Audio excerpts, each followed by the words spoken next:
The Batman vs. Superman Easter eggs that flew over your head. With a running time of 2.5 hours, Batman vs. Superman Dawn of Justice has a lot going on. We've gone over all 153 minutes with a fine-toothed comb and picked out the best and biggest Easter eggs to give you hints of what to look for in the movie.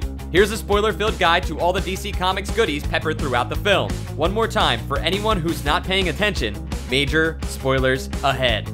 Still here? Great. Let's dive in. Darkseid is coming. Bruce Wayne's nightmare vision, which occurs while he's asleep at his bat desk, hints at something major looming on the DC movie horizon. Fans of the comics will recognize the flying creatures in this scene as parademons, the nasty comics creatures who serve the intergalactic uber-villain known as Darkseid. You can also see Darkseid's Omega symbol carved into the ground at the beginning of Bruce's vision, and Luthor seems to directly reference his impending arrival when he threatens he's coming at the end of the movie. But that's not the only hints of Darkseid's presence we get out of Batman vs. Superman. Mother Box.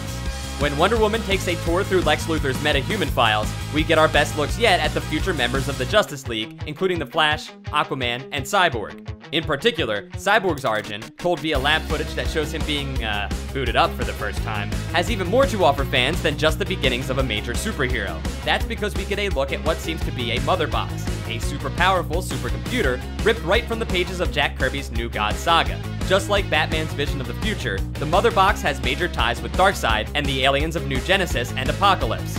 Since it looks like Cyborg's creation has direct ties to New Gods technology, just like the new version of his origin in the comics from 2011, expect the hero to play a pretty big role in the DC Extended Universe. Riddle me this. Batman's troubled past is felt more than seen or discussed in Batman vs. Superman Dawn of Justice, but Snyder's spawned, which just happens to be the name of the scientist who built Metallo. Watch for the Metal Man to make his debut in a future DC Extended Universe film. Jimmy Olsen. As much fun as Zack Snyder clearly has calling back to the comics, he isn't above changing things up when it suits him. Case in point, Jimmy Olsen's brief and ultimately tragic cameo in Batman vs. Superman Dawn of Justice. Early in the film, when Lois travels to the fictional country of Nairobi, Africa for a story, she's accompanied by a photographer who turns out to be a CIA spook and is quickly put to death by the warlord she's interviewing. According to remarks Snyder made during his press tour for the film, that's actually Jimmy Olsen. Although Snyder didn't think there was any room in the DC cinematic universe for him, the director decided putting one of Superman's best friends in the movie and killing him off would be a way to have fun with the character. Zod of Kandor. We saw a return from Man of Steel's bad guy, General Zod, albeit in the form of a corpse, and then a CGI monster. While the trailers showed that to be the case months before the movie dropped, the little robots inside the Kryptonian ship did give us another cool little Easter egg. We find out that Zod comes from the city of Kandor, which is better known to comic fans as the Bottle City of Kandor. The capital city of Krypton, Kandor is shrunken and stolen by the Superman villain Brainiac and is added to his intergalactic collection of artifacts. After Superman and Brainiac square off, Kandor ends up under Superman's protection at the Fortress of Solitude. Hopefully we get a chance to see a movie version of the classic Superman villain with Kandor in tow. The Dark Knight returns. If you've watched Watchmen, you know that Zack Snyder likes recreating comic panels in his film adaptations, and Batman vs. Superman Dawn of Justice is loaded with callbacks to one of its biggest inspirations, the Frank Miller graphic novel The Dark Knight Returns. It starts early, with the movie's depiction of Bruce Wayne's parents being killed. A shot of Miss Wayne's pearls around the mugger's gun is a direct lift from the book, and continues throughout the movie, both in the dialogue and in the way certain shots are lined up.